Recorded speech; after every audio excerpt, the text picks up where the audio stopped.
On June 30th, 2015, Greece missed a major loan repayment deadline to the International Monetary Fund. The IMF provided 32 billion euros in emergency loans to keep the Greek economy from collapsing. So why did the IMF take a risk on such an unstable economy? And what exactly is the IMF? The IMF was created alongside the World Bank in 1945 as overlapping finance arms of the United Nations. The World Bank focuses on financing and investing in developing countries, as well as eliminating poverty. The IMF primarily monitors exchange rates, stabilizes international monetary systems, and fosters global financial cooperation. Since World War II, the world's economies have become interdependent on each other through trade and investment. While this helps strengthen the global financial system, it also creates weaknesses in the economic chain.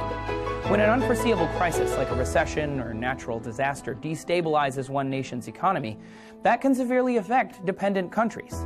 The balancing force of the IMF prevents any potential domino effect in collapsing economies. The IMF is one of several global banks that provides loans to troubled economies to promote a stable world economy. The IMF and its sister organization, the World Bank, tend to serve more Western interests, like the US and the EU, while other global banks, like the New Development Bank and the Asian Infrastructure Investment Bank, serve Chinese and Russian interests more. In total, the IMF has 188 member states. After the global financial crisis of 2008, African countries were hit hard. The demand for imported goods from Africa declined, and international growth rates slowed. In response, the IMF proactively made billions of dollars available to places like Ghana at extremely low interest rates. With this support, Ghana's growth rate increased to over 9% in 2011 and remains one of Africa's frontier emerging markets. Currently, the IMF's biggest borrowers are Portugal, Greece, Ireland, and Ukraine. The IMF also gives precautionary loans as a sort of preventative measure before things get too bad. Receivers of precautionary loans include Mexico, Poland, Colombia, and Morocco. Despite their support, the IMF has been widely criticized for allowing disparate levels of influence. This is because member nations which invest more money in the IMF get more voting rights. The US comprises nearly a fifth of all available votes because they are the largest contributor. Additionally, since the IMF is somewhat of a last resort, countries in trouble have no choice but to agree to significant austerity measures that may not necessarily be in their best interests or agree with their ideologies.